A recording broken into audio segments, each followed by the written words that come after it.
Assalamualaikum warahmatullahi wabarakatuh. Berjumpa kembali di channel Kurnia Sains bersama Pak Hadi. Nah, kali ini Pak Hadi akan membahas materi tetapan kesetimbangan, yaitu harga KC. Nah, ini adalah materi kelas 11 tentang kesetimbangan kimia. Oke, sebelum kita masuk ke pokok materi, Pak Hadi ingatkan jangan lupa klik tombol subscribe untuk mendukung channel ini ya. Nah, Pak Adi lanjut ke materi utama. Nah, pada materi kali ini Pak Adi akan membahas tentang persamaan tetapan kesetimbangan atau menentukan nilai KC ya. Nah, untuk reaksi kesetimbangannya Pak Adi tulis seperti ini. Jadi reaksi konsentrasi A direaksikan dengan konsentrasi B, dia menghasilkan konsentrasi C ditambah dengan konsentrasi B ya. Nah, di mana A dan B ini berada di ruas kiri, ini biasa menunjukkan yang namanya reaktan atau reaksinya.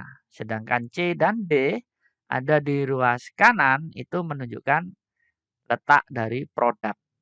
Nah, untuk menentukan harga KC sendiri, itu rumusnya adalah produk dibagi reaktan. Nah, cara menulisnya sebagai berikut. Nah, berarti produknya ada konsentrasi C ini. Nah, kita pangkatkan dengan koefisiennya yaitu R. Nah, kemudian kita kali dengan konsentrasi D, kita pangkatkan dengan koefisiennya S. Oke. Nah, sekarang kita bagi dengan reaktannya yaitu konsentrasi A. Nah, kita pangkatkan dengan P, kemudian dikali dengan konsentrasi B. Nah, ini kita pangkatkan dengan koefisiennya yaitu Q. Nah, ini adalah rumus menentukan persamaan tetapan kesetimbangan.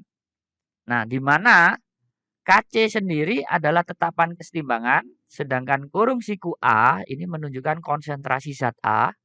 Satuannya harus dalam bentuk molar, mol per liter ya. Sedangkan kurung siku B ini menunjukkan konsentrasi zat B. Satuannya juga molar. Dan C, konsentrasi kurung siku C ini itu menunjukkan konsentrasi zat C juga memiliki satuan molar. Kemudian kurung siku D ini menunjukkan konsentrasi zat B. Satuannya juga molar. Nah, sedangkan nilai P itu menunjukkan koefisien zat A. I ini menunjukkan koefisien zat B. Dan R menunjukkan koefisien zat C. S menunjukkan koefisien zat B. Ya. Oke, ini adalah garis besarnya. Nah, kita lanjut ke berikutnya. Nah, kesetimbangan reaksi dikelompokkan berdasarkan wujud zat yang terlibat dalam kesetimbangan tersebut. Jadi nanti kesetimbangan reaksinya kita bagi ada dua, yaitu kesetimbangan homogen dan kesetimbangan heterogen. Nah, yang pertama yaitu kesetimbangan homogen. Kesetimbangan homogen adalah sistem kesetimbangan yang semua komponennya satu fase atau fasenya sama. Nah, perhatikan reaksi berikut. 2SO2 fasenya gas direaksikan dengan gas oksigen menghasilkan gas SO3. Nah, ini Pak Adi udah kasih warna biru G, G, G. Berarti ini fasenya sama. Nah, reaksi seperti ini berarti masuk ke dalam kesetimbangan homogen karena fasenya sama gas. Kemudian contoh yang kedua. Larutan ion Fe3+ direaksikan dengan larutan ion SCN- menghasilkan larutan FeSCN2+. Nah, ini fasenya adalah aki, dan aki atau nama lain dari larutan ya. Fasenya juga sama. Oke. Bisa dipahami kesetimbangan homogen? Nah, lanjut ke kesetimbangan heterogen. Kesetimbangan heterogen adalah sistem kesetimbangan yang komponennya terdiri dari dua jenis fase atau lebih. Kesetimbangan heterogen umumnya melibatkan komponen padat gas atau cair gas ya. Nah, ini adalah contohnya. Cairan H2O terurai menjadi larutan ion H+ dan larutan ion OH-, di mana ini reaktannya adalah fasenya liquid atau cairan, sedangkan produknya yaitu larutan, aki ya. Nih. Oke. Contoh yang kedua itu adalah gas atau uap air direaksikan dengan padatan karbon. Dia nanti akan menghasilkan gas hidrogen dan gas karbon monoksida. Nah, ini adalah fasenya gas, kemudian ada padatan es, dan kemudian ada gas dan gas. Ini contoh dari kesetimbangan heterogen. Contoh yang ketiga, ini ada padatan AgCrO4 itu nanti terurai menjadi larutan Ag+ dan CrO4-2 larutan ya. Aki dan ini S. Oke, itu adalah perbedaan antara kesetimbangan heterogen dan homogen. Nah, sekarang kita coba belajar contoh soal. Ini tuliskan persamaan tetapan kesetimbangan Kc untuk sistem kesetimbangan berikut. Nah, jadi di sini ada 6 soal yang terdiri dari kesetimbangan homogen dan heterogen. Oke. Nah, perhatikan yang A. 2H2S fase gas direaksikan dengan gas oksigen, dia akan menghasilkan gas uap air plus gas SO2. Nah, ini adalah fasenya gas. Berarti homogen, ya kan? Nah, yang B, gas NO direaksikan dengan gas klorin menghasilkan gas NOCl2. Nah, ini juga fasenya gas. Nah, sedangkan yang C, gas amonia direaksikan dengan oksigen menghasilkan gas nitrogen plus uap air. Nah, ini fasenya juga gas. Nih. Oke. Nah, sedangkan yang D, padatan Cu direaksikan dengan larutan ion Ag+ menghasilkan larutan ion Cu2+ ditambahkan padatan Ag atau perak. Nah, ini udah jelas. Ada solid, es, dan aki. Ini adalah kesetimbangan heterogen. Oke, sedangkan yang E, larutan BiCl3 direaksikan dengan air menghasilkan padatan BiOCl plus 2HCl. Ini udah jelas, ada larutan, ada es, ada liquid, dan ada aki, larutan juga. Nah, yang terakhir, padatan Fe direaksikan dengan uap air, dia akan menghasilkan Fe3O4, yaitu padatan atau nama lain dari karat, ditambahkan dengan gas hidrogen. Ya, ini juga contoh dari kesetimbangan heterogen. Oke. Nah, dari ke-6 soal ini sekarang kita menuliskan persamaan tetapan kesetimbangan Kc. Oke, kita bahas satu-satu. Kita mulai dari yang A. Pada soal A, di sini ada reaksi gas H2S direaksikan dengan gas oksigen menghasilkan gas uap air ditambahkan dengan SO2. Wujudnya gas ya. Nah, kalau kita perhatikan di sini fasenya gas semua. Nah, kalau fasenya gas, berarti harus ditulis semua di tetapan kesetimbangan atau Kc ya. Kita ketahui tadi bahwa nilainya Kc itu adalah produk. Nah, kita bagi dengan reaktan. Nah, berarti produknya apa aja? Di sini produknya ada di ruas kanan, yaitu H2O dan SO2. Nah, koefisiennya ada 2 semua.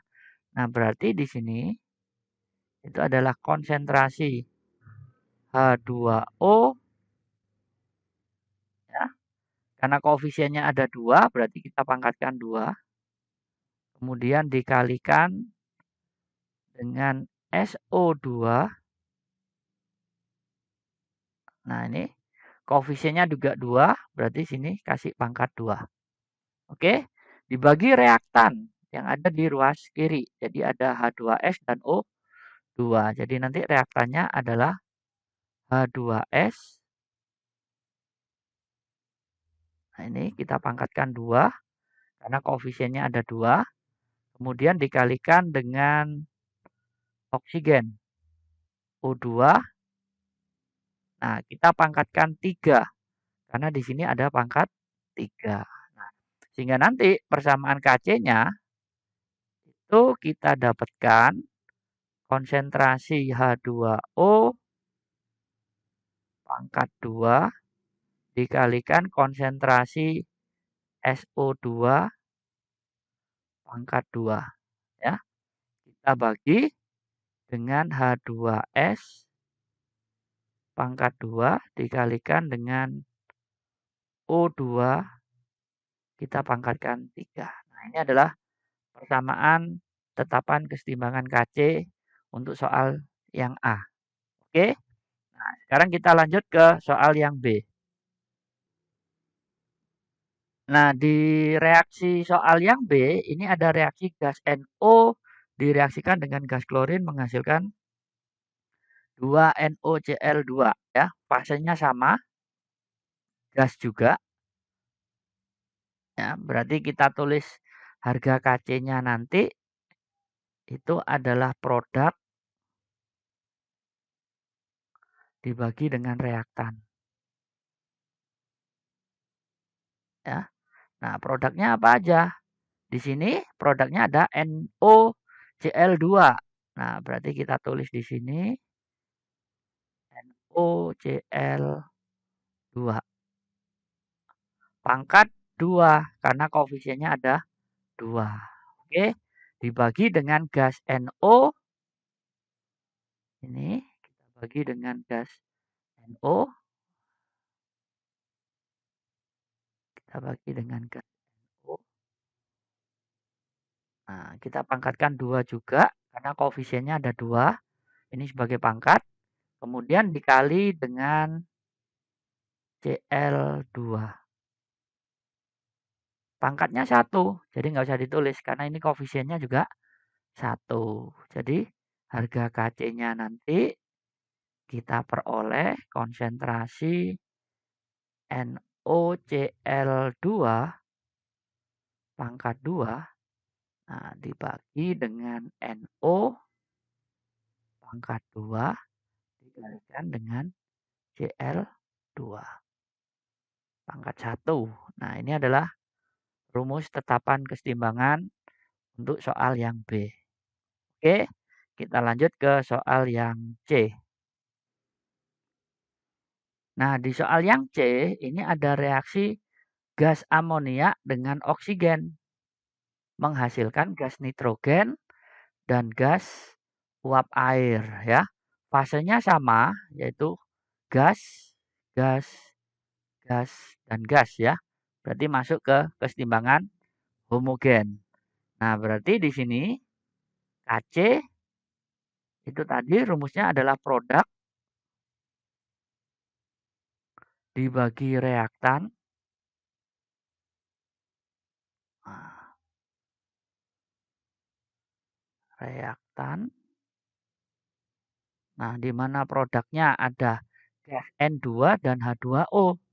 Berarti di sini nanti kita tulis konsentrasi N2 nah, kurung tutup pangkat 2 karena koefisiennya 2 kita kalikan dengan konsentrasi H2O kurung tutup pangkat 6 karena koefisiennya 6. Nah, kemudian kita bagi reaktannya NH3 dan O2. Berarti kita tulis di sini konsentrasi NH3 pangkat 4 ya, karena ini koefisiennya 4. Kemudian kita kali dengan konsentrasi O2 nah, pangkat 3. Ini pangkat 3. Oke. Sehingga nanti harga Kc sama dengan konsentrasi N2 pangkat 2 dikalikan konsentrasi H2O pangkat 6 dikalikan konsentrasi NH3 pangkat 4 ya dikali dengan konsentrasi O2 pangkat 3. Nah, ini adalah nilai persamaan Kc untuk soal yang Oke. Oke, mudah dipahami. Kita lanjut ke soal yang D. Nah, pada soal yang D, di sini ada padatan Cu direaksikan dengan larutan Ag+ menghasilkan larutan ion Cu2+ ditambahkan padatan Ag ya. Nah, berarti di sini adalah ada padatan, kemudian ada larutan dan ada padatan. Nah, pada soal yang D ini untuk menentukan harga Kc, aturannya tetap sama, yaitu produk dibagi dengan reaktan. Nah, cuman di sini yang diperbolehkan untuk ditulis itu hanya fase larutan, jadi fasenya hanya aki atau fase gas aja yang boleh kita tulis di rumus Kc. Nah, yang fase S ini fase S dan fase liquid ini tidak perlu kita tuliskan ya. Sehingga di soal ini yang hanya kita tuliskan itu hanyalah ini Cu dengan Ag aja ya. Berarti nanti produknya itu adalah konsentrasi Cu2+ dibagi dengan konsentrasi Ag+ pangkat 2. Jadi yang padatan ini 2Ag dan Cu ini nggak usah dituliskan. Apabila kita menemukan soal kesetimbangan heterogen. Sehingga nanti nilai Kc itu adalah Cu2+ dibagi dengan Ag+ dipangkatkan 2. Nah, seperti ini rumusnya nanti untuk tetapan kesetimbangan di soal yang D. Oke, kita lanjut ke soal yang E. Nah, pada soal yang E, di sini ada larutan BiCl3 ditambahkan cairan air H2O menghasilkan padatan BiOCl dan HCl. Nah, di sini ada padatan, ada aki ya. Kemudian ada liquid. Berarti yang padatan dan liquid ini nggak perlu dituliskan pada rumus Kc ya. Tadi rumus Kc-nya itu tetap kita pakai proses ini, produk dibagi reaktan. Nah, tapi yang boleh ditulis hanya yang aki, yang S dan L ini nggak perlu ditulis. Jadi nanti rumusnya adalah HCl pangkat 2, karena ini koefisiennya 2, dibagi dengan BiCl3 pangkat 1. Ya. Jadi penulisan tetapan kesetimbangan hanya berlaku di aki atau gas. Oke, sehingga nanti rumus Kc-nya itu nanti kita peroleh adalah HCl pangkat 2 dengan BiCl3 pangkat 1. Ini adalah rumus tetapan kesetimbangan untuk soal yang E. Oke, kita lanjut ke soal yang F. Nah, di soal yang F ini, soal terakhir, ini juga sama. Ada padatan Fe direaksikan dengan uap air menghasilkan Fe3O4 padatan ditambahkan 4H2 ya. Berarti nanti rumusnya Kc itu adalah produk dibagi reaktan ya.